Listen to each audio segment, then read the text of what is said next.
Welcome, everyone. We'll get started in a few minutes. Thanks for joining.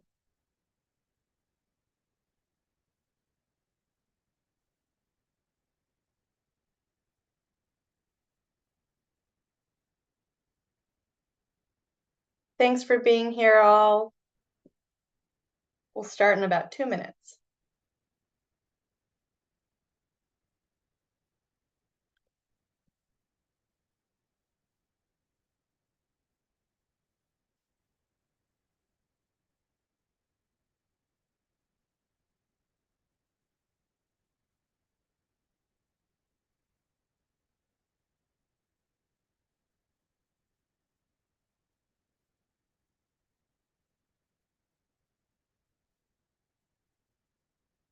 Welcome, everyone. Thanks for being here.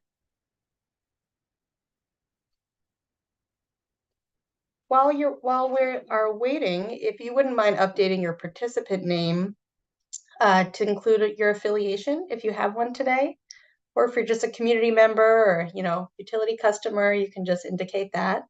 That helps me know who is in the room.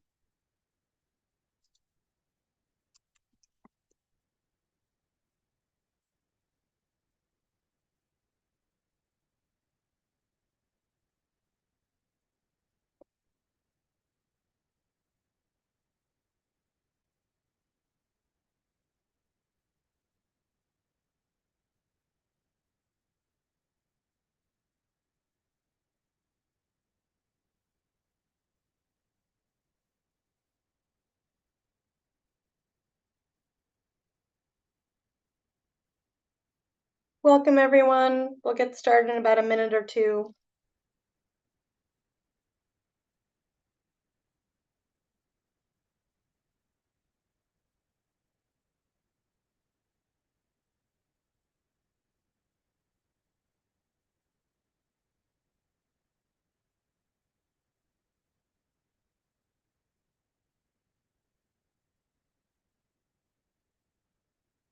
Welcome. Thanks for being here.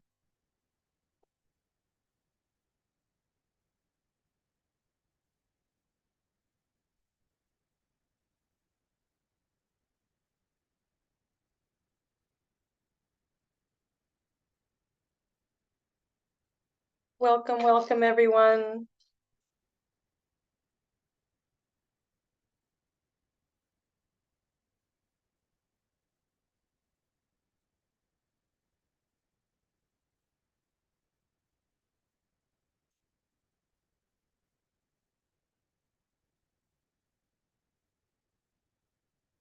Welcome, everyone. We'll start in about a minute.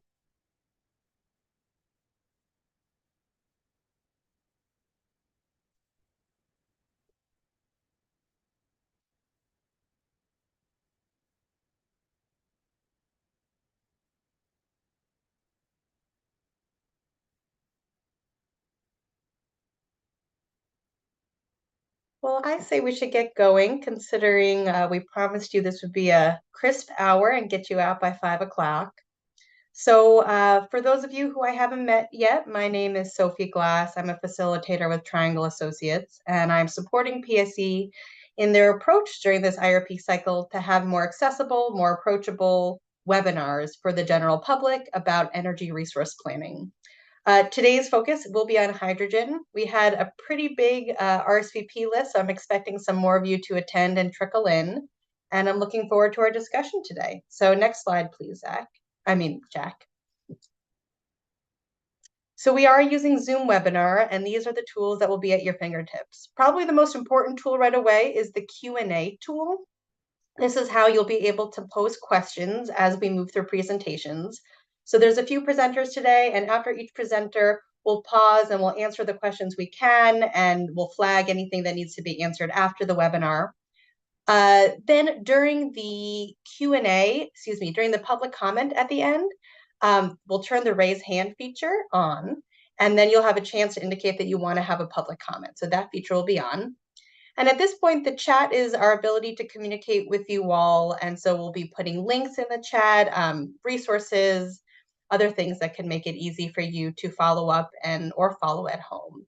And if you're someone who appreciates captions or just gets a kick out of how AI interprets what people say, you can turn on closed captioning. So next slide, please. So my request is the facilitator, basic stuff, but just, be constructive and courteous. I often have to be the bad guy and cut things off and move us along, especially to get to that last 10 minutes, which is your chance as members of the public and other stakeholders to ask questions. So I'm going to keep us moving. People are coming from a whole range of backgrounds, so let's kind of watch our acronyms there. This is only an hour, so the feedback form is going to be a chance for you to put additional thoughts or comments, and if I can have Pauline drop the feedback form link into the chat now, that'd be great. These webinars are really supposed to be kind of laser focused on a topic, so if you could try to keep kind of your general questions to that topic, that just keeps us moving.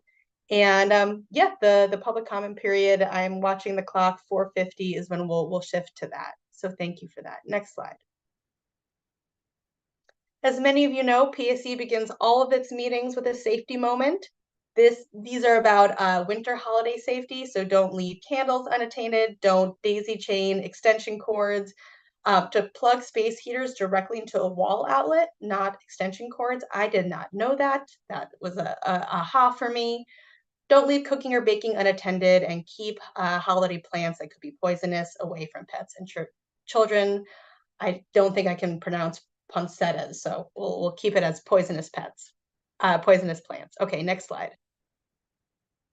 So here's who is going to be sharing some information with you today. I'll be guiding the conversation, but then it'll be followed by Steve Shinneman, Nisi Weatherby, and Jennifer Colson, and all three of them are with PSE, and they can talk a little bit about who they are as they move along. Next slide. So today's objectives, it's to learn about the basics of hydrogen. So what is it? How is it used? How do we address safety concerns? Because I remember during the last IRP cycle, several of you had questions about that. And so we're going to address that today. PSE is also going to share how hydrogen can support its clean energy goals and how PSE is going to potentially incorporate hydrogen into the IRP. And at the end, there's a question for you to either consider and provide some public comment on, or if you're like me and you need a moment to sit on it, there's a question for you all to mull over and then provide some additional feedback. If just two more links that we're going to put in the chat, Pauline, if you can put the link to the slides from the website in the chat, in case you want to zoom in on something on your own screen, that'll appear in the chat in a moment. And this is also being live streamed on YouTube. So if you wouldn't mind just putting that link in the chat as well, because you can go back to that same YouTube site and replay this meeting in case someone is speaking too fast for you and you want to recall what they had to say. So next slide, please, Jack. We talked about this, but we're going to have 3 presentations bookended by me. Hydrogen basics and use within the utility industry, meeting PSE's clean energy safety goals with energy goals safely with hydrogen, and a look at how hydrogen can play a role in the IRP. Next slide. Okay, and with that, I am going to turn it over to Steve. Hi, good afternoon. Thank you for the opportunity to be here today and talk to you about hydrogen basics and some of where hydrogen is going with PSE. So again, my name is Steve Schuneman. I'm the Hydrogen Development Manager here. I work in our Strategic Energy Office, and for the last couple of years have been looking at how clean hydrogen can support decarbonization efforts on behalf of PSE as well as our customers and energy use applications. So next slide, please. Okay, a bit about hydrogen. Going all the way back into high school chemistry, hydrogen is the smallest element in the periodic table. It is one of the most abundant elements in all of the universe, as well as the source of the sun's energy through the fusion reaction. It is very abundant on Earth, but it is combined with other elements in nearly all forms. So the most obvious example would be water, H2O. But there's other more common structures that we're familiar with, like wood, which is a combination of carbon, hydrogen, and oxygen. When hydrogen is burned, no direct carbon emissions are released, unlike fossil fuels. And next slide, please.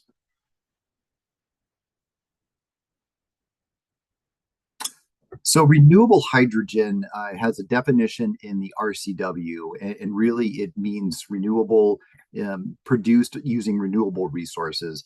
There are several different pathways, but renewable generally is associated with hydrogen that has a very low carbon intensity, where the energy input is coming directly from a non-carbon emitting resource like wind, solar, or hydro. There's other forms, as renewable resources are defined there in Section 34, renewable wave energy, tidal power, biodiesel. These are all sort of the clean energy definitions that are in CETA. The Department of Energy at a federal level has a slightly different definition.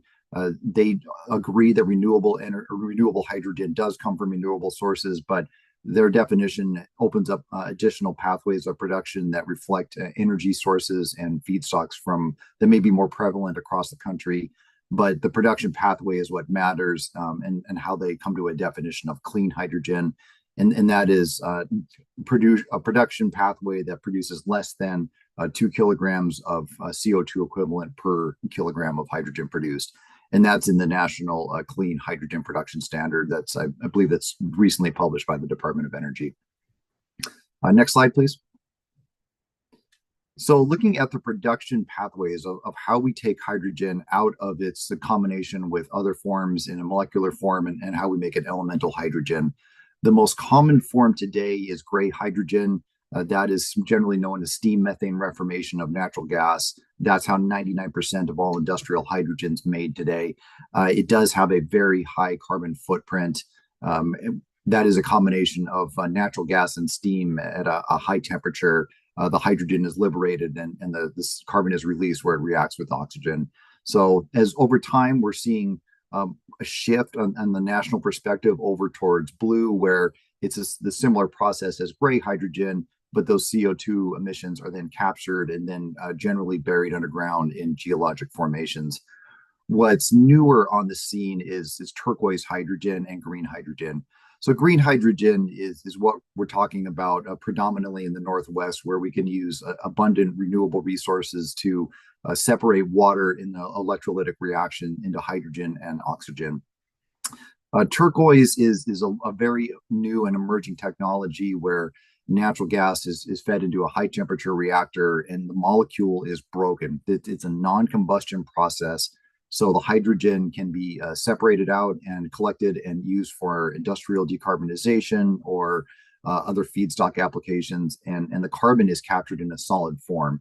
And that carbon can then be repurposed into other downstream applications such as plastics, tires, rubber, graphite applications. So really what we're seeing is an evolution where gray is the dominant form today. Blue will likely take over in a lot of the country, but turquoise and green are likely how we're going to see in the future the bulk of the hydrogen produced. Next slide, please. So there are all sorts of end-use applications for hydrogen. Aviation is one of the bigger ones. To decarbonize aviation, there aren't a lot of technical solutions for the aircraft itself and the propulsion systems. So their option really is about the fuel switching itself, and how you switch away from fossil-based hydrocarbons into other forms of carbon neutral fuel for the fleets. You really need two sources of feedstock to make a man-made kerosene, and one is green hydrogen or low carbon hydrogen, and as well as biogenic CO2. So that's generally plant matter. That demand is really, really big, and not only here but across the world. The demand for sustainable aviation fuel will likely drive a significant build out of the hydrogen economy. A chemical manufacturer and producing, so high heat applications in steel and cement, really, as well as ammonia for fertilizer, all require significant amounts of green hydrogen. Again, if you're looking at a high heat application today, and particularly around steel or cement making, switching away from natural gas and using hydrogen as the fuel, that is a pathway, but that would require, again, a lot of supplies and a lot of infrastructure build out.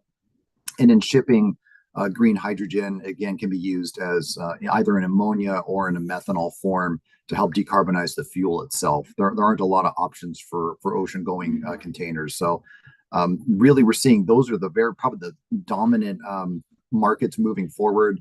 And then how PSE's end use applications will fit in very nicely with some of these major applications. Next slide, please. Hydrogen's been used as a fuel source for a very long time. The first fuel cell was actually developed by NASA for the Apollo space program. And each year, a significant amount of hydrogen is produced, about 10 million tons, with a goal to ramp up to close to 50 million tons by the 2030 timeframe. Agriculture, again, producing fertilizer for the food production, has been a big application of it today. So just swapping out a gray hydrogen for a green hydrogen solution today offers a big decarbonization for the food chain. It's also used heavily in electronics manufacturing and petroleum refining to create sustainable or renewable diesel. Again, a significant amount of green hydrogen will be required to replace the gray hydrogen that is used today. Next slide. Okay, that is it. I will kick this over to Nisi. Yep, we're going to just take a quick pause, Steve, to see if there are any questions. Thank you for all that information. Sure. I'm looking in the Q&A. I don't see any open questions, but I want to give everyone just a minute to simmer in everything that Steve shared. So Don has a question or comment here, which is, Don writes, we support the use of hydrogen for shipping, aviation, and heavy industry. PSE should create hydrogen with excess renewable capacity and sell it to those very high value uses. PSE should not consume hydrogen to create retail energy or mix it in with natural gas because these are lower value uses of hydrogen. Producing less emission reduction per unit of hydrogen, we need to work together across industries to maximize emissions benefits. So thanks for that comment, Don. Thank you for that, Don. One thing that is very helpful about electrolyzer operations, they do really help the adoption of renewable energy when renewables overproduce during the times of, during times of the year when there's too much renewables on the grid. Ramping up electrolyzer production is actually a really great way to increase the adoption of renewable energy. So that's a good point. Thanks for that, Don. So Virginia here writes, it looks like it's also a comment. I'll just read it aloud. PSE should be looking at producing green hydrogen made with excess renewable energy, such as solar, to run peakers to generate electricity when needed for customers. This is prudent for PSE as a utility. It also has potential to be a revenue source for PSE to sell excess hydrogen in where it is produced in an industrial area where it is needed to reduce the carbon footprint of other industries. PSE could use the production and sale of hydrogen to replace the sale of gas. So thanks for the comment, Virginia. Yeah. Yeah, thanks, Virginia. I think Elizabeth is going to talk about how we see hydrogen fitting into the peaking future. But yeah, there's certainly an application for that. Great. Well, I'm going to turn it over to Nisi now because I don't see any more comments or questions here. And obviously, if something comes to mind later on, we can return to it. But thank you so much, Steve. Okay, Nisi, take it away. Hi, thank you. So my name is Nisi Weatherby, and today I'm going to talk to you about how PSE is planning on using hydrogen to meet our clean energy goals. Next slide. As you heard from Steve, hydrogen has a broad range of applications, which is one of its strengths. And as Virginia brought up, this illustration shows how electricity gets to our customers' homes and businesses, starting with generation and the role that hydrogen can play. One thing that I want to highlight is that renewable hydrogen for generation is considered a qualifying resource by the Clean Energy Transformation Act to meet the overall clean energy goals that we have. So hydrogen fuel can be created with excess renewable energy and stored for later. That hydrogen fuel can then be burned in peaking combustion turbine or in a fuel cell to produce the carbon-free electricity. And this becomes important as we have a more renewable portfolio, which might be more intermittent. Stored hydrogen gives PSE a readily dispatchable source of energy that can be added to the grid whenever it's needed. It has the opportunity to play a vital role in balancing the electric grid and keeping it operating reliably and safely. Next slide. The second potential use of hydrogen we're planning for is blending it into the natural gas system. So PSE does not produce natural gas. We acquire it from other companies through the large interstate pipeline. This illustration of how natural gas gets to our customers' homes and businesses kind of highlights the 3 different areas where hydrogen could be blended into the system if we chose to do that. It could be blended in from our supplier. We could put it in at our gate station or where we accept the gas into our system, or we could use it at that end customer use. This is something that we'll talk about a little bit more in the next 3 slides. And I think what we're just looking at here are the options. We're not necessarily committing to this is what we are doing, but as we're starting to look at it, these are the thoughts that we're starting to have. Next slide. So when you start talking about blending hydrogen into the natural gas system, there are very many different thoughts and perspectives. I think this slide kind of shows our approach where we start off with modeling and analysis. We then started to look at system compatibility and safety, starting to do some small internal pilots and collaborating with the industry. And then in the future, before we would actually blend and give hydrogen to customers, we would probably start with some customer-facing pilots, potentially some industrial customers. If we were going to blend into the residential system, we would need to do a customer-facing pilot, which would be scoped and coordinated with the UTC and make sure we have all of our safety items completed. And then we would, at that point, say, great, we're going to blend wide. But that's kind of a long process. And we're right now where we are is we're in those first 3 bullets. So a couple years ago, we started modeling what hydrogen would look like in our system. And when we put that in at different blends up to 100%, we found that, hey, if we were to try to go to 100% hydrogen with our current system and our current end-use volume, yeah, we would have to increase the size of our pipes and do that stuff. That's probably not a great idea for repurposing our pipes. But what we did find is, well, but we could potentially blend hydrogen at lower levels and the system would support it. Areas that already are constrained might become a little more constrained, but overall we could do that without any changes to our system from a flow and usage area. One of the things when we then started looking at, well, what range would make sense? And so we started looking at heat content and our Wolbe index. And those become important because heat content those are the 2 things that when I'm using gas at the end user, that's how much energy I need to actually make the appliances work.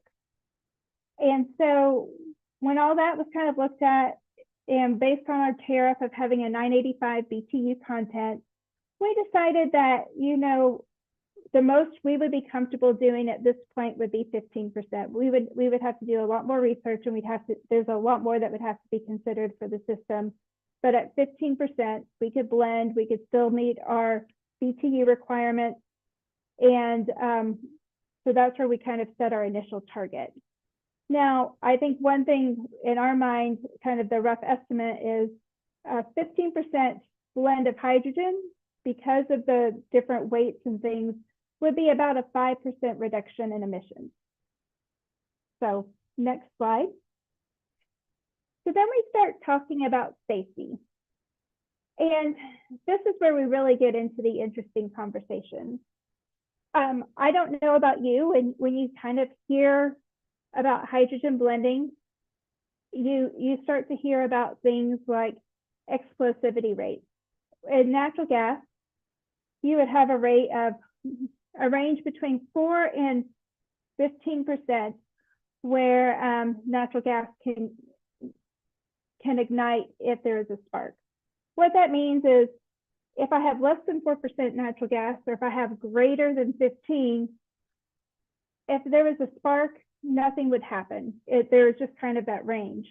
But when you start talking about hydrogen, you start hearing numbers from 4 to 74%. And I know, I don't know about you, that sounds like, whoa, that's kind of scary.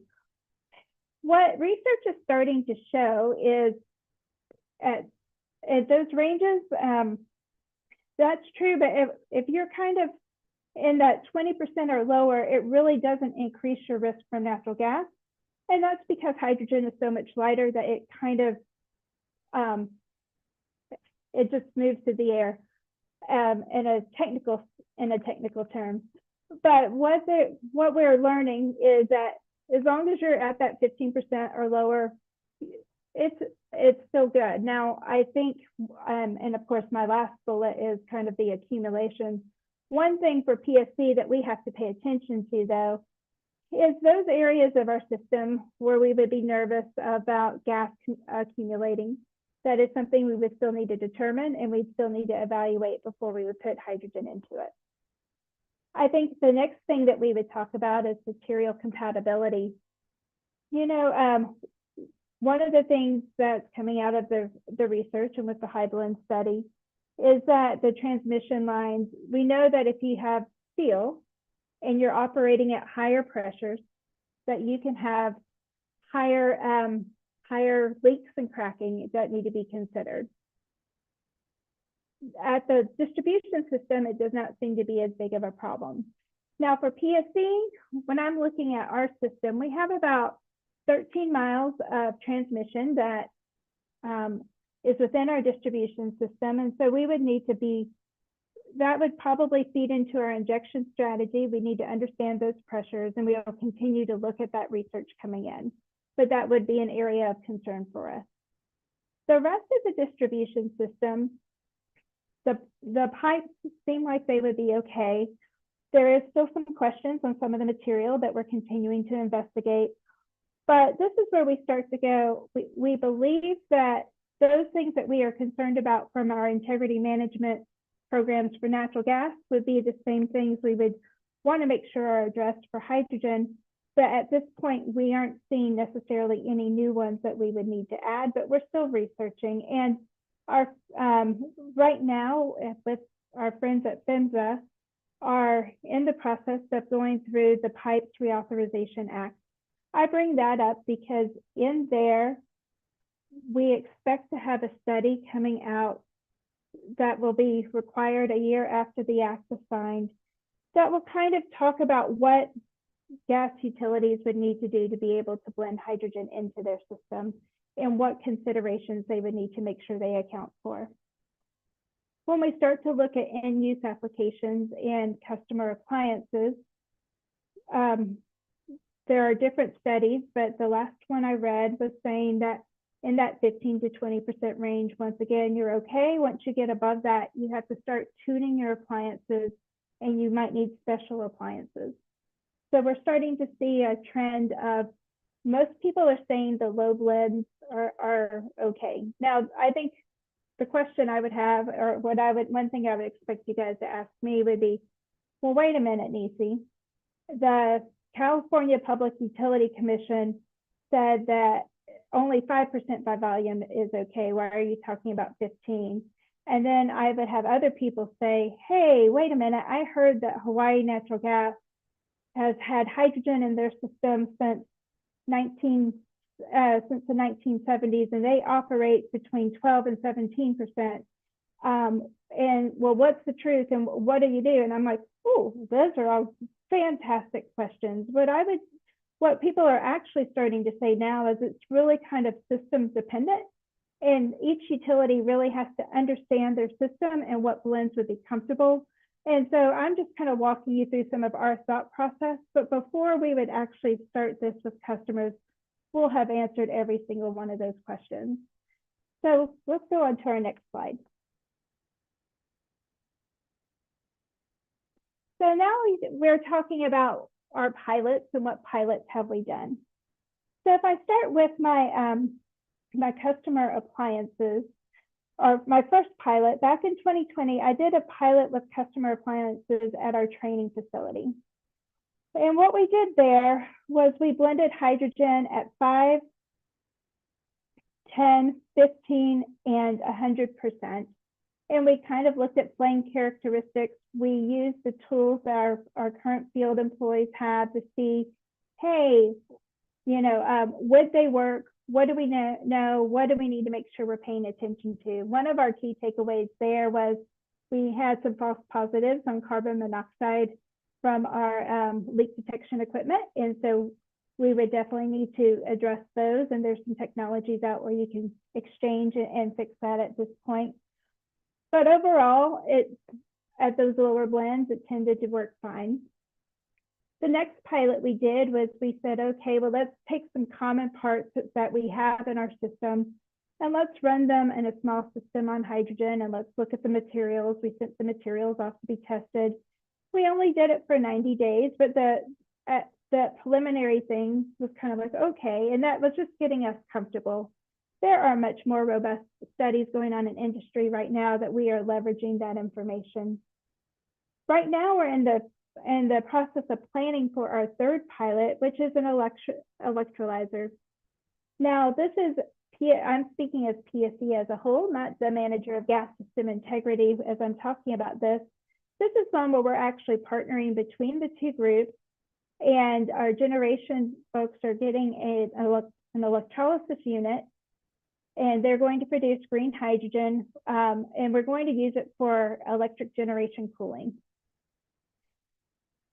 We're also going to have some of our gas engineers working with them to understand blending requirements and measurement. And what we all want to learn is the safety of the equipment and what happens with our odorant and some other things like that. And it's just a good opportunity to learn. But at the end of the day, we plan on using that to help us have green hydrogen for some of our operations where we already use hydrogen. The other thing that we have going on that you may have seen in the news is that PSE is a partner in the Pacific Northwest Hydrogen Hub. We're very excited to help bring hydrogen to this region, and we're currently in negotiations with the Department of Energy to kind of finalize what that looks like with the funding levels and the scope, as well as the terms. And that's all I have for today. But what I did want to leave you with is we know that there's going to be different questions on does hydrogen blending make sense. As the engineer, I'm kind of approaching it of, I just want to make sure if we do it, our system can support it. And if not, we want to make sure we don't do it, because just like you, I'm a gas customer. I have friends and family, and I do not want to put anything on our system that would put us at risk. Sophie? Yeah, thank you for all that information, Nisi. There's been a few questions and a few comments in the chat, so let's just start the order in which they came in. So Jim Dennison asked a question here, and it might actually require Steve coming back on, so sorry, Steve. The question for those of you who are on the phone and can't see it, Jim asked, what would PSE's role be in hydrogen production for the applications Steve described, industry, aviation, etc.? As far as Jim knows, PSE does not currently provide things like aviation fuel, so he's just trying to understand how it would fit into that situation. Steve? Yeah, great point, Jim. We are not planning on getting into the refining business anytime soon. But in order to supply the region with the clean hydrogen that those refineries are going to need to make SAF, there's really a couple of options where PSE could play a role, and that is supplying the electricity itself.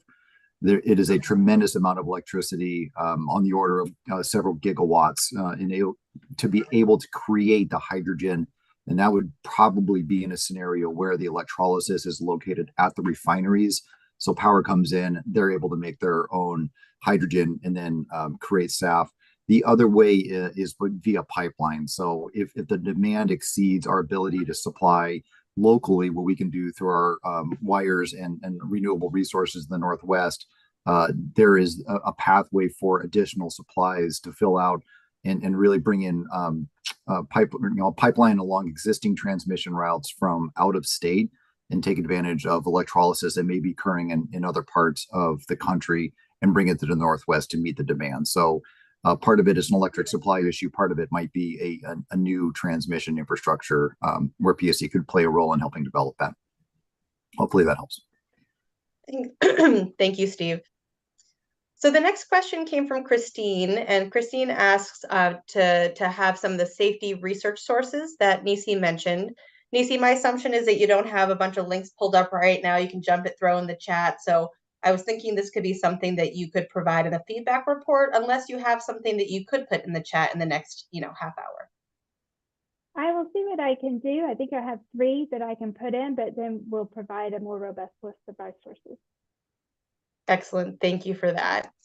There were a few comments that I'll kind of wrap together all at the end, but something that is a question here that we want to make sure that we get to with the back and forth is, let me get to it.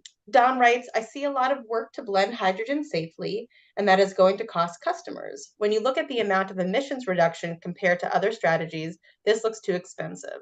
Does PSE have any estimates of cost effectiveness? Nisi, anything that you can think of?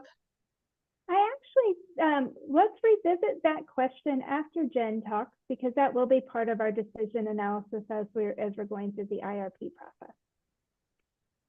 Great. So I want to just note there's a few individuals who are on the phone who may not see some of these comments, so I'll just run through them. There was a comment here from Rosemary. Rosemary notes, given how bad natural gas is for the environment, a 5% or even 15% reduction in emissions doesn't seem worth pursuing. So a note there. And then along kind of a similar line, Don writes, in figure 2.11 of their gas IRP shows the very minor role hydrogen can play in emissions reductions, only about 10% emission reductions from now until 2050. And from Don's perspective, that small benefit is not worth the effort. And in his mind, it's a distraction from the real work PSE needs to do to meet the goals of the Climate Commitment Act and hasn't committed to do yet. Furthermore, the use of hydrogen is not nearly as valuable and beneficial as gas for other industries, which he mentioned before. Then just another, let me just make sure I didn't miss any open answered.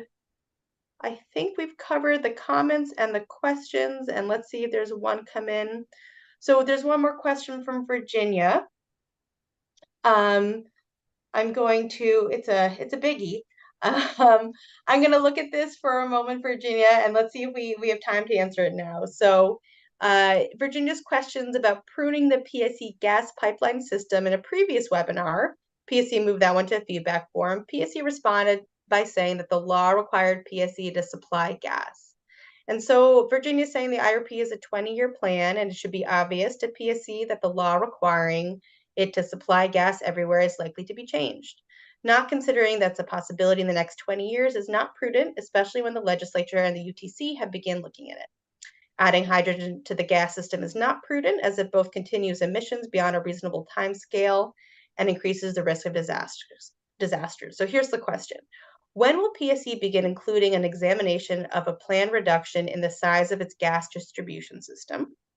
How can PSE reasonably plan for disadvantaged households relying on gas in the future without considering the option of reducing the size of their system so that disadvantaged populations are not the only ones left paying for an unnecessarily enlarged leaky system? So I think this was a question that was responded in the feedback form last time you indicated, Virginia.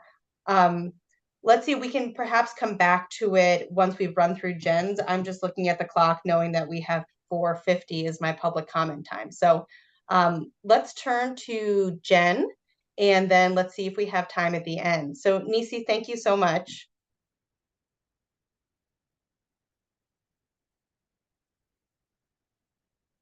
Okay, ready? Yes, go ahead. Okay, so hi, I'm Jennifer Colson. I'm the manager of operations and gas analysis. I'm mainly responsible for the gas integrated resource plan. And today I'll be representing both the gas and electric. So next slide. So this slide is an attempt to really simplify a complicated process, so bear with me. So today we're really focused on an alternative fuel, clean hydrogen, and how it's incorporated into the 2025 IRP process. So just narrowing in on the resource alternative or the fuel of clean hydrogen, when we think about the integrated resource plan and how it's incorporated into that analysis and why it's important, we're really looking at the feasibility and availability of that resource. So like what year and time frame would we expect that to come online, the volume and the price of that resource as well. And it's important to note that the Inflation Reduction Act actually heavily incentivizes clean hydrogen and makes it look rather cost effective from a portfolio perspective. Over time, we do expect that those incentives from the federal government will decrease and or go away. And so we do incorporate that into the analysis. Another important thing to consider when we talk about all of this is that clean hydrogen is evaluated against other resources. So we're not simply picking one or the other. The model is looking at everything together. So it's on the electric side, looking at renewables like wind and solar, as well as clean hydrogen. And then on the gas side, we're looking at other alternative fuels and other decarbonization measures that may be cost effective. Both of these analyses are using an optimization model. So we have a separate one for the gas and then one for the electric.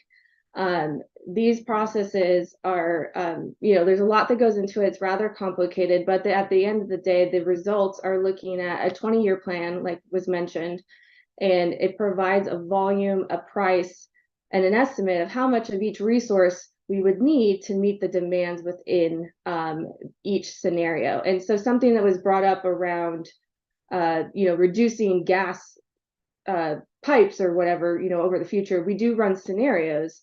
So important thing to consider is we're looking at least cost and we're ensuring that we're meeting all required laws as it stands today. So we have to serve our customers based on the requirements we have today, but we do look at scenarios and different sensitivities, meaning we change potential futures with this analysis to see what would happen if everyone electrified, right? Or if parts of the system electrified. And those are scenarios that we ran in the last IRP that you can see.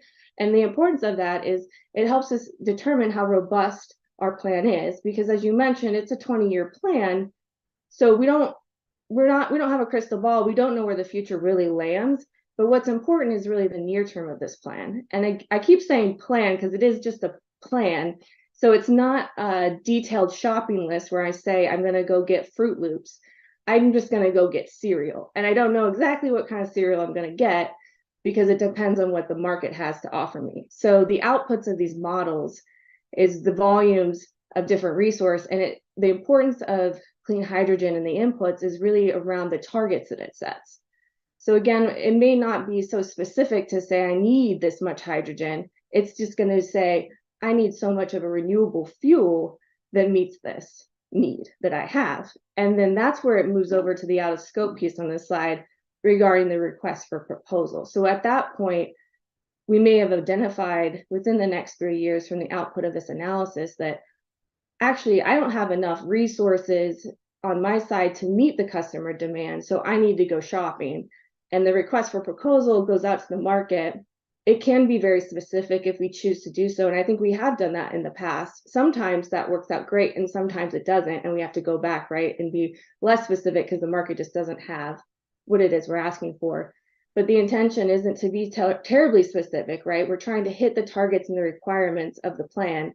So whatever we identified, that's what we're trying to get back. And usually it's a higher level renewable type of target. And then we'll see how much wind, how much solar, how much of all these different resources does the market have available to meet my need? And more importantly too, like when is it available? Because if I have a need in 3 years, but you're telling me I can't have that resource, till year 7, that doesn't help me. So those are kind of the fun things we play once we hand over the plan to the resource acquisition process.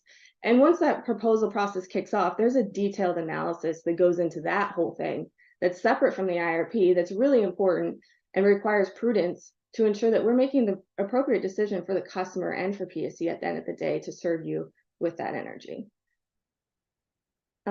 So that's kind of the big kind of high levels of how clean hydrogen really gets incorporated into this portfolio.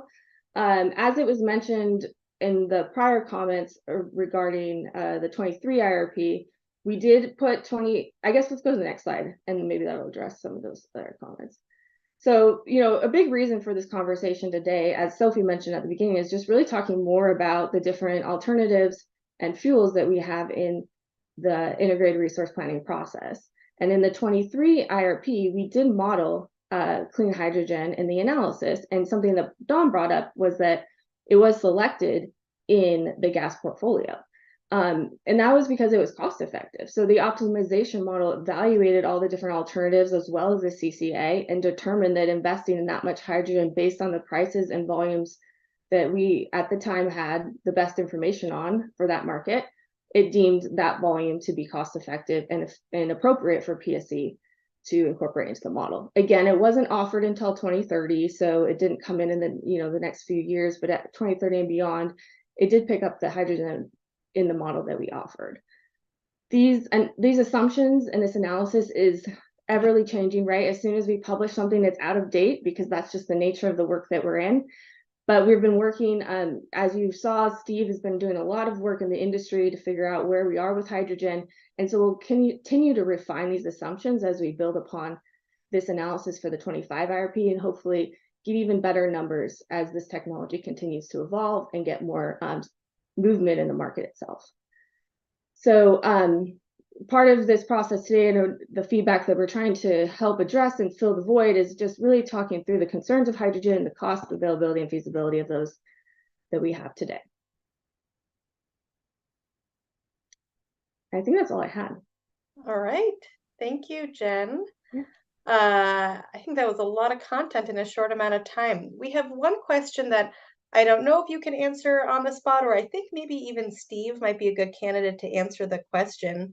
So the question here from Don is, does PSE forecast how much hydrogen will be needed by other industries, potentially bidding up the cost of hydrogen as many industries rely on it to achieve their emission reduction targets? If PSE is competing for this resource, it might raise the cost for everyone and reduce our ability to meet climate targets. Steve, thoughts? Yeah, great. That's a great question, Dawn. I would encourage everyone on this call to keep an eye out for the Department of Commerce hydrogen report.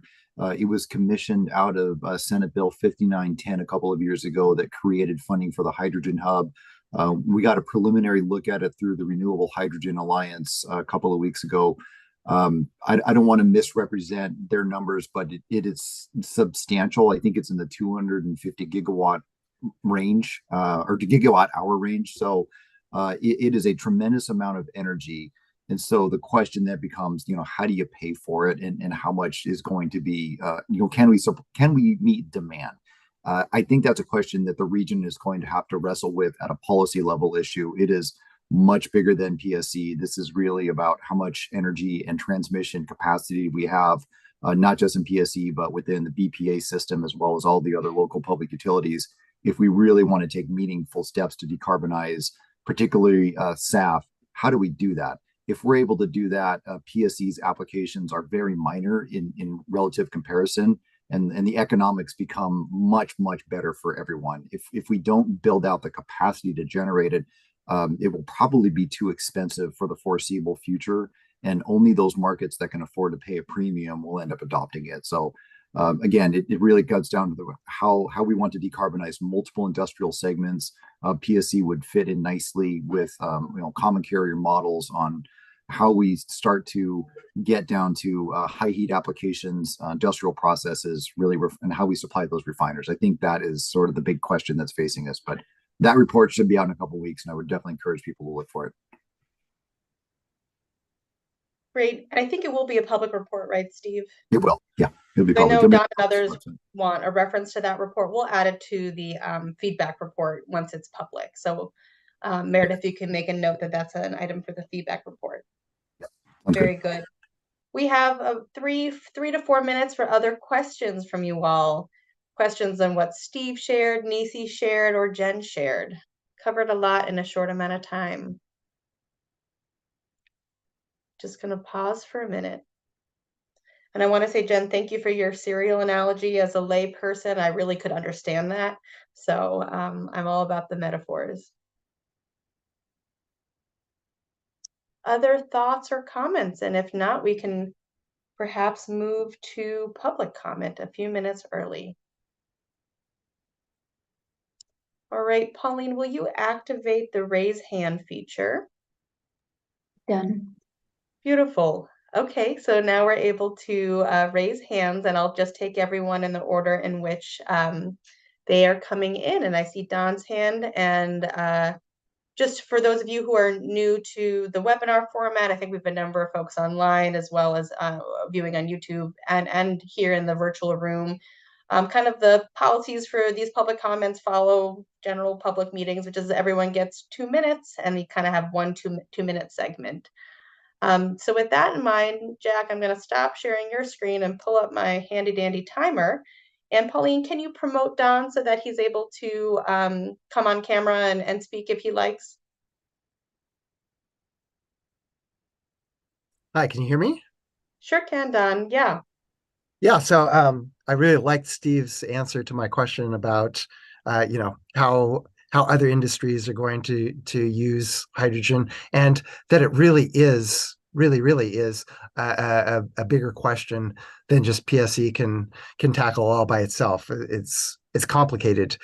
I think it's important for everyone to realize that just as there are good and bad sources for hydrogen, as was pointed out at the beginning of the presentation, I think there are also, I wouldn't say good and bad consumption of hydrogen, but there's some uses that are much more valuable and much more impactful for cleaning up our emissions. We had big debates a few months ago on a social media site about the relative benefits of hydrogen-powered cars versus battery-powered cars. And the round-trip efficiency for hydrogen in just moving around individual cars is really not impressive. So I would say that's one use that, it seems like there might be some advantages to just filling up your car with hydrogen, but when you look at the total use of energy throughout the life cycle, it's really not that great. So I'd really like to see hydrogen, a very valuable resource, put to its best use. And I think PSE could play a role in sort of helping the public understand, because it's complicated, what the best uses are. And again, I'm very skeptical about mixing it in with natural gas. I don't think that really moves us towards our goals as efficiently as we could do using hydrogen in other ways. Thank you for listening to my comment. Yeah. Thank you, Don. Ooh, terrible noise. Thank you, Don, for sharing some of your concerns and ideas. And it's clear, you mentioned you were part of a message board, that you've given this some thought over the time. So let's see if anyone else's hands are raised. Coming back to my Zoom world here. Another participant. Great. I see. I think the order that I'm seeing here is Thomas first and then Rosemary. So Pauline, can you please promote Thomas?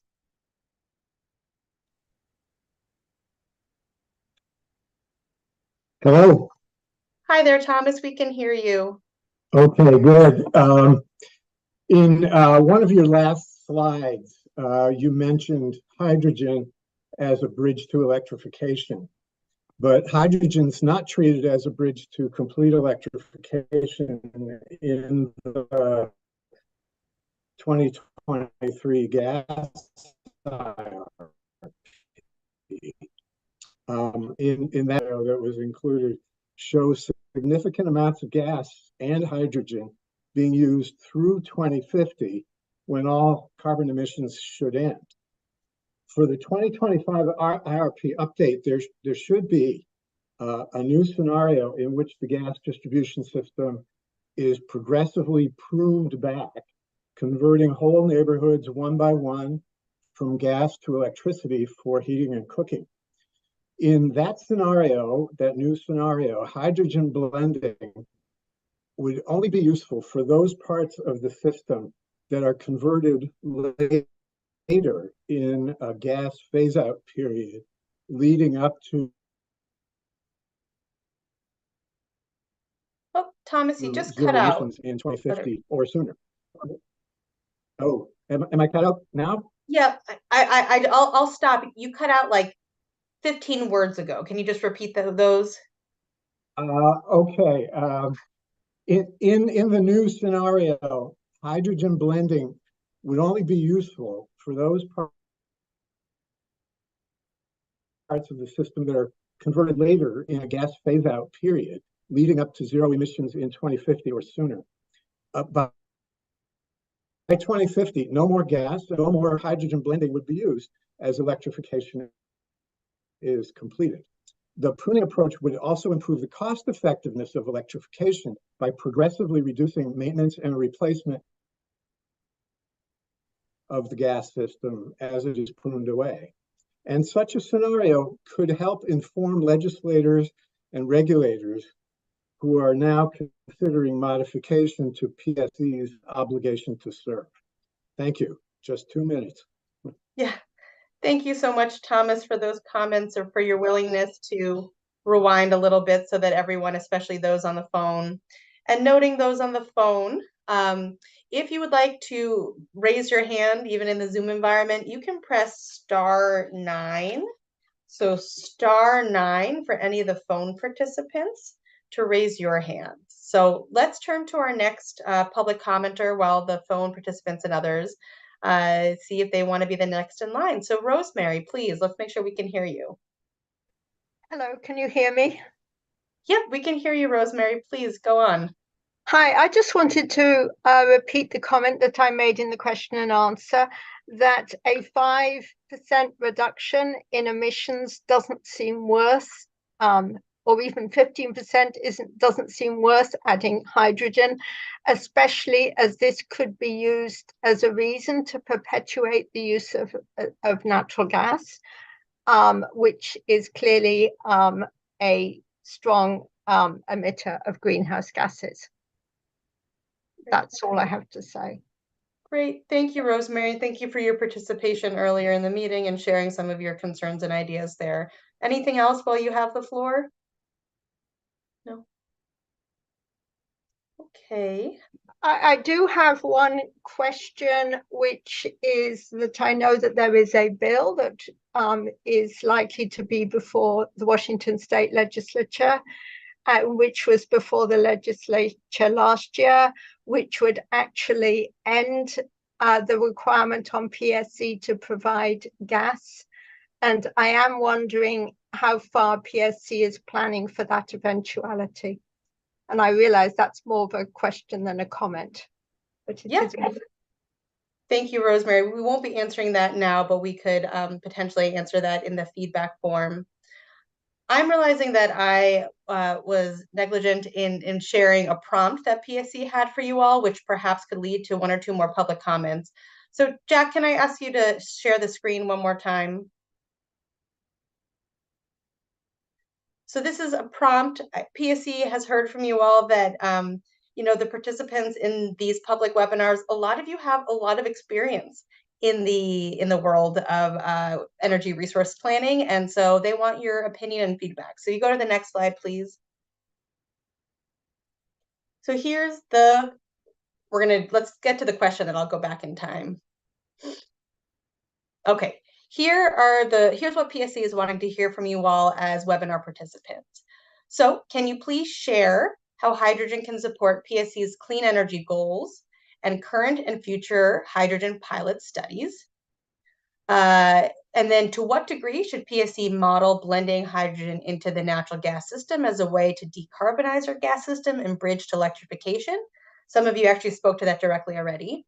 And to what degree should PSE explore hydrogen for peak power production and distributed resource applications at this time? And so we can take another pause to see if anyone wants to verbally respond, but if not, Pauline, can you drop in the chat one more time the feedback form in case you need a minute to think about it?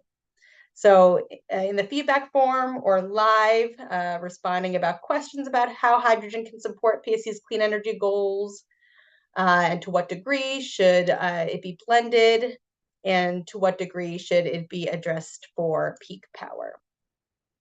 All right. I'm going to see if anyone, so 2 participants raised their hand. I had a feeling, both of them already used their 2 minutes. I do feel badly that I forgot to have this question as a prompt. So give me a second. I think because that was my mea culpa, I'm going to just break from our usual norm of saying everyone just do one comment and then that's it. And we'll allow Rosemary and Dawn to have one more bite at the apple. So I think the order I see here is first Rosemary and then Dawn. So Rosemary, come back on. I'm sorry, I didn't intend to have my hand up. Okay, then how about you, Dawn? Yeah, thank you for giving me one more bite at the apple here. So of these uses, I'm much more interested in using hydrogen for peak power production because I believe, and this is something that didn't come up in this webinar, but I believe it is possible to run a peaker plant at a very high level of hydrogen, if not 100%. So if you could displace natural gas completely and run a peaker plant completely on hydrogen, then that would be a 100% reduction in emissions, and that's pretty exciting. So there's a big need because we know we will sometimes still need peakers in the next couple of decades, and decarbonizing that seems to me a much more valuable use of hydrogen than mixing it in with the retail gas system. Thanks for letting me make that comment. Yeah, thanks, Dawn. So two things in our final minute here together.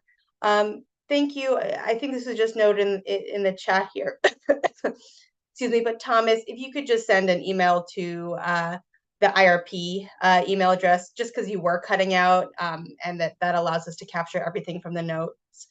I'm going to just, Virginia, let's turn to you for your 2 minutes, and then I'm going to just wrap up with the next step. So I'm not going to show you the timer. I'm just going to do it here. So Virginia, your 2 minutes are starting now. Thank you. I agree with what Dawn said. I mean, using hydrogen for peakers is what's important. We are at a critical stage if people are not aware of it in terms of what we have done to the climate by ignoring this problem of burning fossil fuels for so many decades, that doing something like putting a tiny bit of hydrogen in the gas system to go to people's houses is just crazy to spend time and energy and money on. Using hydrogen for peakers is an example of how we need to make these big changes.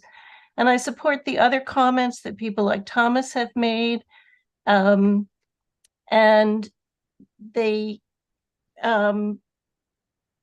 we just need to get serious about changing things and not talking about making silly little changes around the edges and not worrying about spending time in an IRP saying we will not spend time and energy doing things that the current law written years ago said, and not plan for a future where those laws will change, where we all get serious about cleaning up the world. I care about the future, and I hope you all do too. Thank you. Thank you for that, Virginia. It is 5 o'clock, so I'm gonna just note two things here. One is that this is not the end of discussions about hydrogen. The Resource Planning Advisory Group, which you know is a collection of individuals representing organizations, will talk about this, and those meetings are live streamed and members of the public can watch those. So stay tuned for more conversations about that. And can you go back one slide, Jack?